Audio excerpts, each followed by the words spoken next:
Hello everybody, AJ Soccer here. Wanted to talk about the Hall of Fame. I was going to write an article, but it seems like everybody who has a vote wrote very solid and in-depth articles this time around, so there's no real point for me to. First of all, I don't even have a vote, so what they have to say already is more impactful.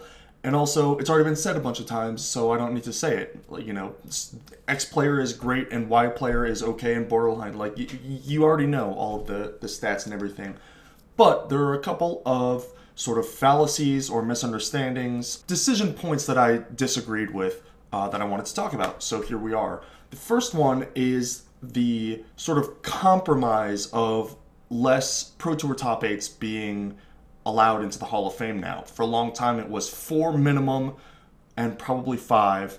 And then a couple of 3s got in, Shota got in, kind of attention that people have voting. Is the line 4? Is it 3? Where do you draw the line? What are the GPs? How many GP wins does it take to make up a PT top 8 to get over that 3 to 4 barrier? Stuff like that. And I want to say that the idea of 4 minimum is a fallacy because, well, first of all, a lot of the people that were being voted into the Hall of Fame that had 4 and 5 plus top 8s way back when, their careers happened at a point where there were 5 or 6, more likely 6 Pro Tours every season. And those Pro Tours averaged somewhere between 230 to 280 people. The people that are now on the ballot, there's a couple of factors that are different. The first of which is that their careers happened in a phase of Pro Tour magic where there were 4 or even 3 Pro Tours in a season. That's not as many, so less opportunities to top 8. Also, the average Pro Tour size was closer to 350 to 380 rather than 230 to 280. That's a lot bigger of a field in a much more developed game. Making a top 8 is just way harder than it used to be for all of those reasons. Not to mention, a lot of the people that are on the ballot right now are still in the heart of their career. I'm speaking specifically about Owen Turdenwald and Yuya Watanabe, who are the 2 people that people are like, yeah, they're great, obviously, but 3 PT top 8s, is that enough? The people that were getting in with 4 and 5 top 8s are done. They haven't touched Magic cards in forever, and maybe now that they're in the Hall, they've played a couple more events, blah, blah, blah. But Owen and Yuya are like platinum pros. They're going to accumulate enough top 8s to get into the Hall. It's not like we have to wait to vote for them. We know that they're great enough to get in, and making 3 top 8s versus 4 back in the day is its own sort of form of balance, counterbalance type of thing that you have to think about for yourself. The next thing I have to say is about the sort of small hall argument, which is that you don't have to vote for 5 people just because you have a ballot. We should only vote for people truly deserving, and we should keep the hall as small as possible. I totally agree that it is not even close to necessary or even correct to use all 5 of your votes. If you don't think that enough people deserve to be in the Hall, then only vote for the people that you think deserve to be in the Hall. That is totally legit, and I agree completely.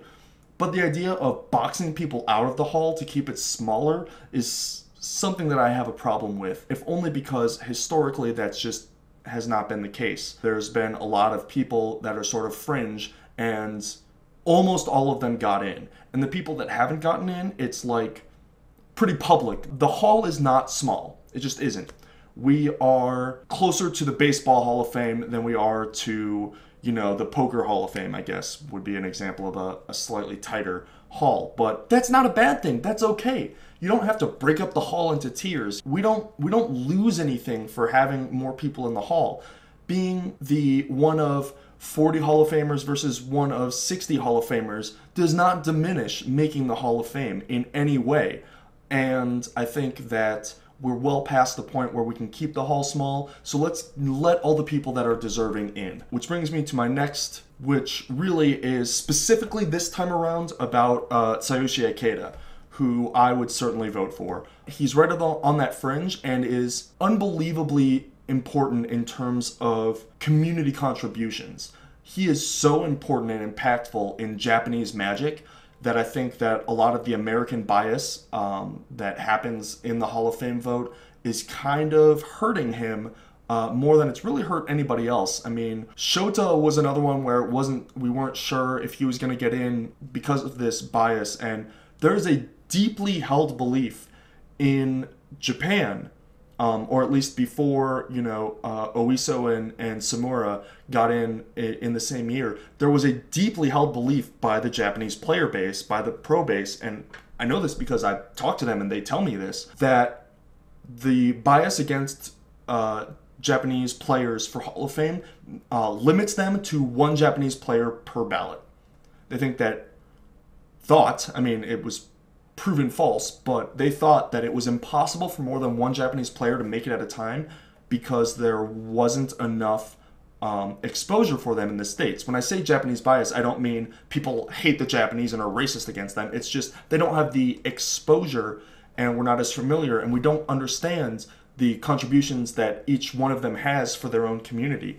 Is Musashi Oiso or Sayushi Ikeda or Kenji Samura more important to the Japanese Magic community? Nobody knows, right? Like, we just don't know because we're not there. We don't speak their language. We're not with our finger on the pulse of their community. So we have to sort of compensate for that in our considerations and also reach out to fix it, right? Like, we can just ask the Japanese pros what they think of the players and their contributions to the community, and they will tell us. And I guarantee you, if you do that, they will tell you Sayushi Ikeda is, top 5 most important Japanese players to Japanese Magic in the history of the game.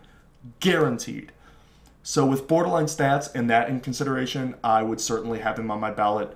But again, I understand why people wouldn't. The last point is the no cheaters in the hall. I'm going to be upfront and say that Tomohiro Saito is a very good friend of mine and I like him a lot. Know my bias going in. He cheated. He broke the rules. He did things illegally and was suspended for it. The first suspension was when he was like 15 or 16 and was just a stupid kid thing. I don't really take that into consideration as much, but the suspension for the stalling and all that, that's huge. That's really bad, and it really taints a lot of the results. I'm not going to get too much into that because I wrote a really long article about it when it first happened, and he served his suspension and came back. Of all of the people that sort of got suspended or DQ'd for cheating and came back to the game, he is really the only one that said, yeah, I messed up. It's always like, oh, I didn't cheat, they got it wrong, or it was a misunderstanding, or, oh, I only cheated 0.1 or 1 or 10% of the time. They have all these excuses and whatever. And Saito straight up said, like, yeah, man, I did stuff that was illegal and I shouldn't have, and I regret it, and I want to fix it. And he came back promising to be squeaky clean and has not had an issue since. You want to talk about community contributions, Saito is way up there. He's, number 2 or 3 on the scale of important Japanese players to Japanese Magic. He owns a store that employs all of the top Japanese pros. I think that Saito will get into the Hall of Fame. Straight up, Tomohiro Saito will be in the Magic the Gathering Hall of Fame when all is said and done. Will he get in this year? No. Should he get in this year? Maybe. He absolutely should not have gotten in last year. And I'm glad that he didn't, despite being his friend and everything. I think it's right that he didn't get in. And when he got suspended, I said he'll come back and he will get in the hall, but he needs to put up another finish or 2. And I didn't know what a finish meant, but he has, I think it's a win and a second place in Grand Prix already this year. And nobody is voting for him or talking about voting for him. There's like, no, not yet. So clearly Grand Prix don't matter, right? He needs to win a PT or like make a couple top 8s. And then he'll get in because he's one of the best deck builders in the game's history and has an amazing career that even though it's tarnished, he's done so much since then. And just admitting fault and saying that I need to clean up my act is huge. I mean, that's unheard of. Nobody does that. And the fact that he did, came back, is playing straight up and still putting up results again, I think he is a mortal lock for Hall of Fame. But I understand why he's not getting in yet. and I understand why people aren't voting for him yet. If I had a ballot, he would be on it. I know more than most about how much he's cleaned up his act and how hard he works and what he does for the community. And his stats are amazing, and he's an amazing player. All you have to do is watch the guy play. He's amazing. He's over these hurdles, in my opinion, by my discretion. But I also understand that he's not for everybody. And I totally get that people aren't voting for him this year. He would be on my ballot, but I don't expect him to be on anybody else's, and I don't expect him to get in this year. I think that he will get in, and it's just a matter of time, and that he should get in. I'm rambling a bit, but the last point I wanted to make about that is the cheater in the hall. No cheaters in the hall thing. No, you have to be squeaky clean to get into the Magic Hall of Fame. I hate to break it to you guys, everybody that's saying that, but there are multiple cheaters in the Magic the Gathering Hall of Fame. Multiple. People that were disqualified and suspended for cheating in the Hall of Fame. Not to mention people that were super shady, that didn't necessarily get caught or whatever, that are in the Hall. More than one. Less than 40. So to say that any tarnish on your career makes you permanently exempt from the Hall, it's just not true. It's just a fallacy. It's the same as the small Hall thing. Like, past the point of no return on that, guys. And as far as people who got caught cheating, Saito is probably like number one on the list of people that should get in the Hall. So the fact that there are known cheaters in the Hall already means that it's a pretty weak argument to not vote for Saito. Now, I understand, like, just because those guys cheated and are in doesn't mean we have to let more cheaters in. I get it, but it weakens the argument. It doesn't demolish it, but it weakens it quite a bit, in my opinion. So that's all I have to say about that. The whole Scott Johns and Justin Gary thing, I think, is, so far before my time. Their stats are good enough and they're not in the Hall, so I have to defer to the older school guys who know better than me, who repeatedly did not vote them in, right? I have nothing else to go on. So they would not be on my ballot. And the other one that's borderline for me that I don't think I would vote for is Mark Herberholz. He is an awesome person and an amazing player and was the best deck builder in the world for when he played. And his stats are real close. I think it's 4 top 8s and a win, which is really, really impressive. But somebody that kind of started playing, crushed for a while, and then left the game and never really fully came back. The community contributions aren't there. The commitment to Magic isn't there. And I think that is a pretty damning factor for somebody that's on the fence. Whereas somebody like Ikeda, who's on the fence, has, even though his stats look worse because he had more tries than Herberholz and has like the same stat line, his dedication to the game, I think, is more worthy of Hall of Fame status.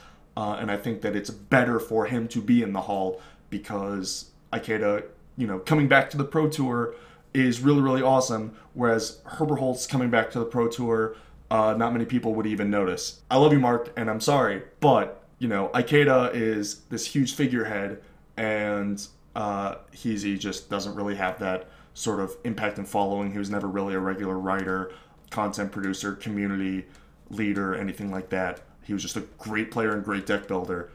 But if you want to get in on stats alone, stats have to be a little better. So in summation, thank you all so much for listening.